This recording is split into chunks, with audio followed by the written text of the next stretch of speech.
Yusupov did a good job of that. So next up, we will find out who will be meeting him in the final. We've got Sakli Alakvadovi of Georgia up against Wittachai Urachai of Thailand. Alakvadovi with wins against Govind Sahani of India and Milan Turkbay of Kyrgyzstan.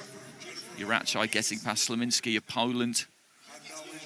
Lin of Chinese Taipei. Then an interesting one in the quarterfinals, a 3-2 split win against Kazuma Aratake of Japan.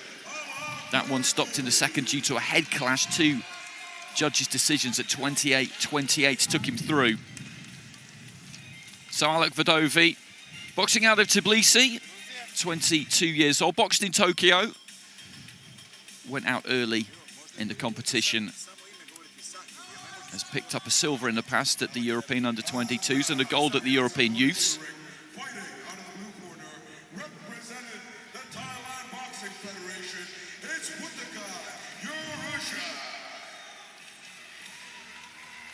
Urachai with some age and therefore experience on his opponent.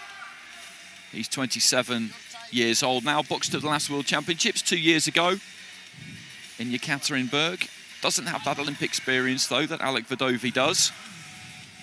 A bronze medal at the Asian Grand Slam Boxing Championships in China a couple of years back, too. So 2019, the best of his career so far. Alakvadovi, Georgia, boxing out of the red corner. That's him there. Just a little bit of damage to the left eye there, just above the eyebrow towards the inside of the nose, and that's Urachai. Busy kind of fighter. Just bowing to all four corners of the ring. So Alakvadovi of these two has got the height advantage. He's shown good composure in his fight so far. Jennifer Huggins, the referee for this one. 5 scoring judges ringside as always. They can score 10-9, 10-8, 10-7. 10-9 is for a close round win. 10-8 for a dominant round win. 10-7 is for pure domination, really, from the first second to the last. So here we go, the second semi-final at minimum weight. Alakvadovi of Georgia in the red, boxing out of the orthodox stance. Urachai of Thailand in the blue, also boxing orthodox at the moment. Alakvadovi just inching in with that front foot. Urachai just dipping in and out, steps in and looks to try and land that 1-2 to the body. Alakvadovi just falling slightly short there. Trading lead left hands. What he'll look to do, Urachai, is get those feet in quick, throw his hands, hopefully land and then just pull back out. He got caught on the inside there. Alakvadovi just landing a couple as the Thai fighter came in. This pair revolving around each other in the centre of the ring at the minute. Urachai just slightly ungainly as he came forward with that previous attack. The weight came over the top of the front foot a touch, and Alakvadovi, even though he is pretty tall and he's definitely got the reach here, will tend to sit on the back foot a little bit. Prefers an opponent who comes to him. Looking for the jab. Right hand was short. Neither one of these two has really got their distance just yet. Urachai looking for a left hand there, ticking up towards the halfway stage of round one. The scoring of the first round in these 3-round fights can be absolutely critical. A left hand, I think, just snuck through from Urachai, and then he followed it up with almost a right hand lead to the body, and another one there. Punch to the chest is always such an effective scoring punch. It might not do much damage, but it could just knock your opponent back onto their heels and force them to, well, start again, really. Whatever they were planning at that point, their balance gets taken away and they need to begin again into the final minute of round one. Not been much in this one. And there's that straight right hand again to the body. He's landed a few of those. Alakvadovi, as I say, has looked nice and calm. He's looked nice and loose. But when he's let that 1-2 go, generally speaking, it hasn't got there. Urachai just taking the feet back out there and spinning off as well. So making sure he doesn't stay on that punching line for too long. And again, just stooping in with the jab to the body.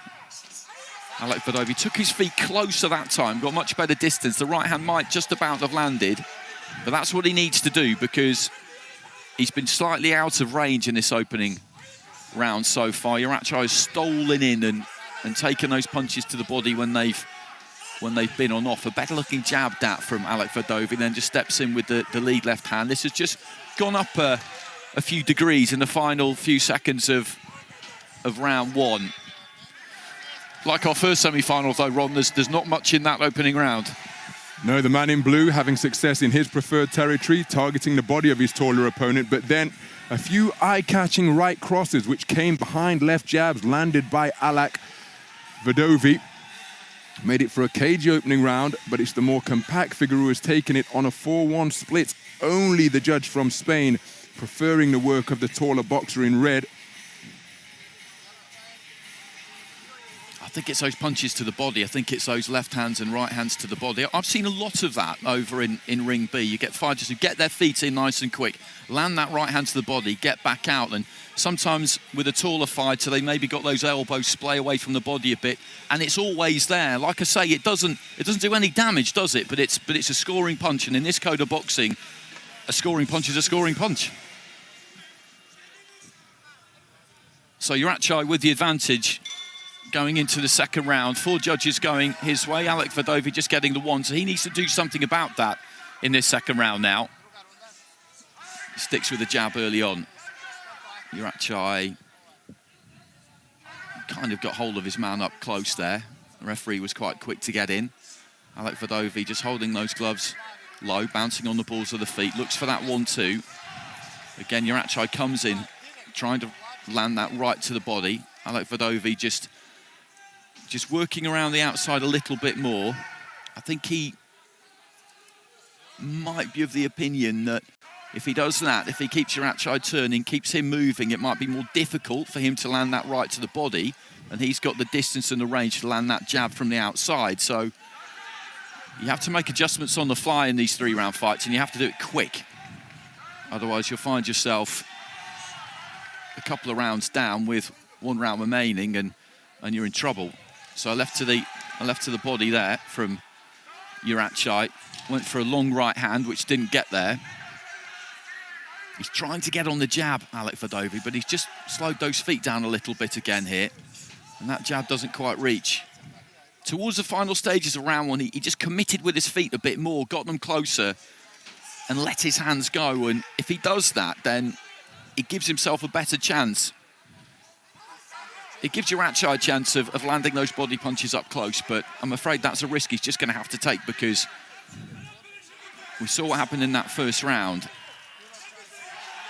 And again here, he's just not close enough. It's as simple as that. Urachi does commit more with those feet, right hand to the body. And heading towards the final minute of the round here, I would say it's the fighter in blue who's pretty much repeating the trick of the first round.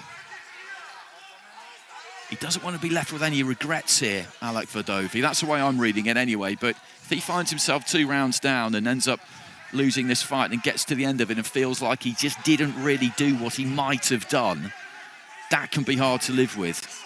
Looks for the jab again there, Alec Vadovi, the 1-2, but again, it doesn't get through, it doesn't land. There's still time here. Not much has landed from Urachi. Let's be honest about that. Right hand to the body there. Jab from Alec Vadovi was decent. It's not going to take an awful lot of clean shots to sneak back ahead here into the final few seconds, and the referee getting into to break them. Again, just kind of pecking with the lead hand there, Alec Vadovi. Urachi just hanging on the back foot. Wasn't close enough himself with the 1-2, but steps in that time. Nice bit of footwork there from the Thai fighter towards the end of the round. And scoring of this second round, crucial as always, isn't it? He's 4-1 down after the first round there, Alec Vadovi, and this might not make for pleasant reading. Well, I suspect he's going to find himself on the wrong end of a unanimous points verdict here from his perspective, Alec Vadovi, because he simply wasn't busy enough. Landed some accurate punches, but this man always appeared to be the more dangerous fighter, the more threatening boxer, and here's confirmation, a clean sweep of the cards for Urachi in that second round. Not only did he shape up looking more dangerous, but he was able to execute quick-footed attacks, darting into range, scoring often to the body of his taller opponents. Make no mistake, Alak Verdevi landed some shots of his own. They were invariably straight, but just not enough of them. And the man's foot speed, I think, made Alak Verdevi slightly wary of overcommitting, but he's really got to go for it now. He's 20 points to 18 down for 4 of the 5 judges. The other card is all square. That's it. He needs a massive round now. He's got to get 10-8s and then rely on judges' decisions. So he's just got to put his foot to the floor here and let his hands go. In those opening 2 rounds, as I was saying, he just didn't really commit with his feet. Boxing's all about distance. It's all about range. If you're not within range or distance, then you can't land. If you can't land, then you can't win. And he just needs to take a few chances here. See if he can get up close, land something, maybe get Uriachai on the run slightly and just take his chances from there.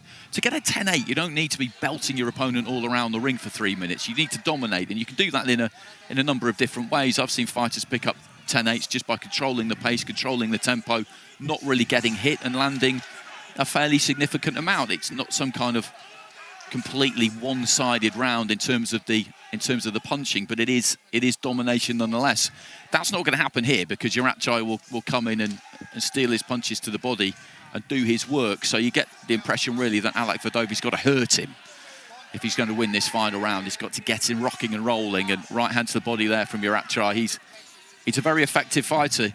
He just kind of leans over that front foot a bit, offers you the head, makes you think that he's in range when he's not really, because the balance is pretty evenly spread. He can pull that head back.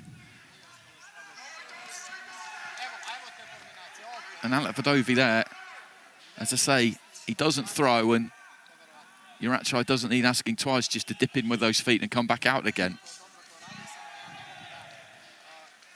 Past the midway point of round 3, and it looks very much like Utachai Uriachai of Thailand is going to go through to face Timurtas Yusupov of Kazakhstan in the final at minimum weight at 48 kilos. 13 weight divisions in this Men's World Championships. His 21st AIBA Men's World Championships back in Belgrade for the first time since 1978. Left hand to the body from Uriachai, who's just fought a very efficient fight. Short with a jab again there, Alak Verdevi. Turned southpaw there, briefly. Uriachai. Little feint with the front foot. Into the final 30 seconds, looking for the 1-2 there.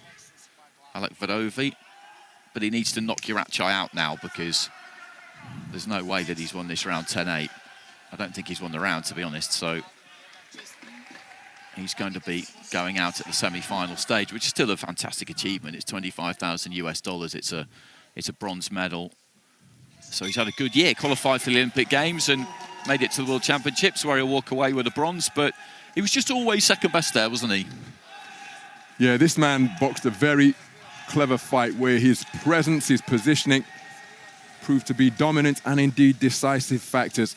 Alak Verdevi just not able to get to grips with his more compact opponent who used his speed very effectively indeed, darting in and out. And the threat of something coming back for Alak Verdevi was always imminent. Tried to get after him in the 3rd and final round, but still couldn't close the gap. Here's the verdict.